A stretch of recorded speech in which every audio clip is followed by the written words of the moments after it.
Dear friends, today we have with us a very special guest. We have with us Saskia Rao-de Hass, who is a very well known cellist and has enthralled audiences all over the world with her performances. But today she joins us for a very special reason. She has written a book called Shastra, which is based on Samved. So let's speak with Saskia ji and find out about her journey as to writing this book. Saskia ji, thank you so much for joining us at the Australia today. Well, thank you so much, Pallavi ji, for inviting me and having me here today. It is a real pleasure to be here. Yeah. Saskia, tell me, where did you begin? Because it is a well-known fact whenever we speak to classical musicians that music in India actually dates back to the Psalm Veds, which are thousands of years old. So, how did your journey begin into this interesting subject? In this interesting subject, I've been interested in it for many years, actually, for the last almost 30 years, I would say. I've been studying the subject of Indian music and Indian music history as well. When I was practicing my cello at the Conservatory of Rotterdam, I also did my musicology in at the University of Amsterdam. And so when I was a student in Rotterdam, I was also teaching the subject of music, Indian music history at the conservatory. So that is where it started. But if I answer your question, music dating back from the Samveda, I feel it's always important to look a little closer at that. Music didn't start with the Samveda. I think music started with voice modulation. So many centuries earlier. When we talk about the Samveda, we talk about a documented proof of that there was a music form highly developed at that time. Mhm. But even before, if we look at the Indus Valley civilizations, there was music at that time as well. So we date back the classical music tradition, the history to the Samveda, because from that point onwards, we find a lot of commonalities in the documents with our classical music traditions even today. For instance, the mention of the mridanga as the drum used is mentioned in the Vedas. Vanshi for flute is also mentioned there. The chanting, however, of the Samveda Mhm. would have not so much to do with the tradition of today, but the history we start at that point. Yeah. So in a sense, one could say that there is still a kind of an unbroken chain of from what it was then and what it is now. Obviously, there's a lot of time period, so there would be changes and maybe Yes, some influences, but essentially, there is this unbroken link since then. absolutely. Exactly like that. Yes, an unbroken link from that time with a lot of evidence to back that up. But Yeah. it might have been even older. That is, we don't know yet. Yeah, and was it how challenging was it for you to study this subject, because there's a lot of classical texts required to study this. So how challenging was this journey? I have really taken my time. I don't think it's something you can write in a day or two because, yeah, the full title is Shastra, A Journey Through Indian Music History. So we start literally at the Indus Valley and I take it all the way up till today with contemporary scenarios of tradition, technology, fusion, all happening at once. Um, so we look back from today to that old times, and there is a line. There is a line you can follow. However, the main challenge in writing on Indian music history is to honor the fact that there are many, many, many different histories possible. Each lineage in an oral tradition has its own story to tell. Yeah. So, how I have tried to give space to that is in trying to have the reader reflect on these moments in history and, in a way, ask them to research their own path, which is their maybe their gharana if they're a performer, or their style of music.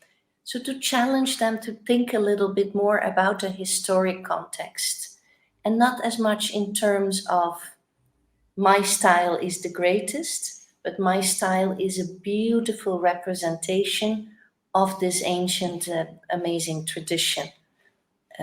Yeah. Yeah, and you mentioned two instruments, which we can trace back to the Samveds. If you can elaborate on, a few of these things that you found in terms of traditions or in terms of the instruments that were used, that would be interesting. Just a brief synopsis of if something comes in your mind, Yes. instruments. Yeah.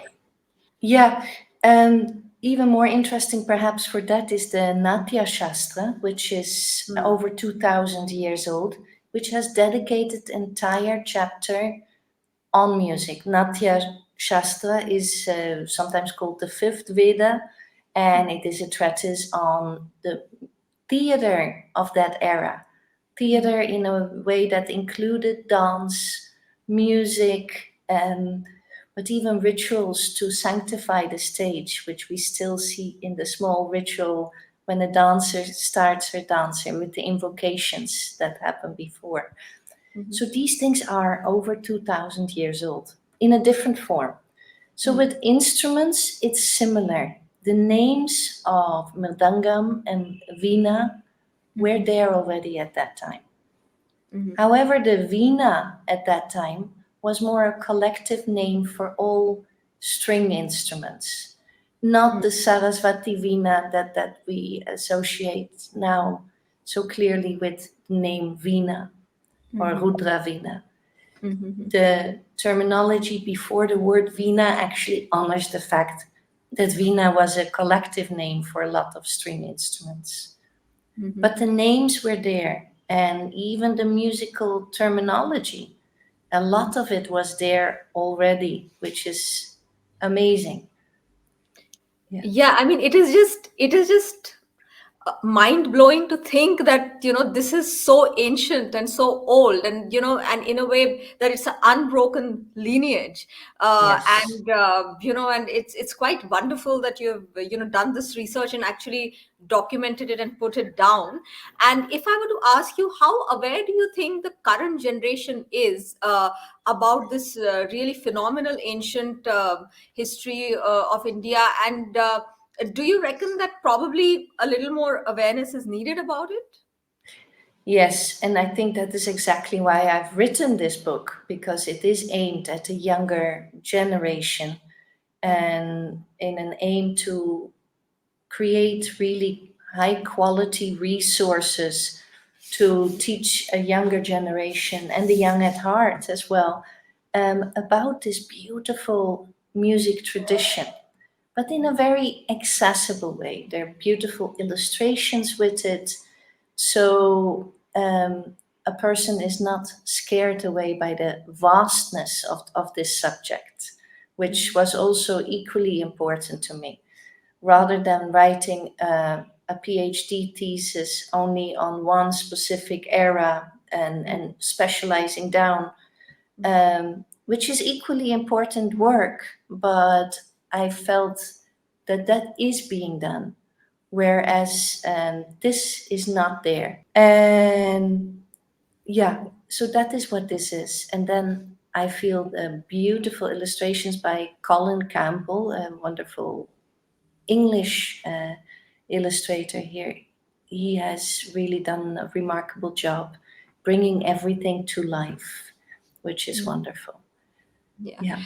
And lastly, I want to ask you, Saskia ji, that um, How did your interest in Indian music develop? Is this something that started at a young age, or you got exposed to Indian music, and that's how, and that to Indian classical music? Yeah, it is indeed interesting. When I was studying to be a cellist, and I was 17, 18 at that Mhm, time, that is when I came in touch with Indian classical music. mhm, And I really, really, really liked it a lot. mhm. And I got an opportunity at that time to come to India to study under Dr. Sumati Mutadkar. And then I Okay. came back and started studying under Pandit Hari Prasad Chaurasia.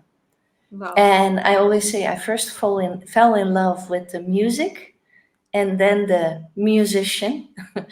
And so I'm sharing my life and often the stage as well with my wonderful husband, Pandit Shubhendra Rao, with whom, yeah, together we've traveled to Australia a lot as well with our duet program, our Jugal Bandi of Indian cello and sitar.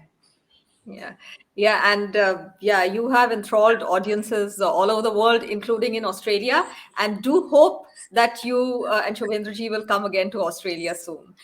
Thank you so much for joining us, and Thank you. look forward to reading your book, Shastra. Thank you so much.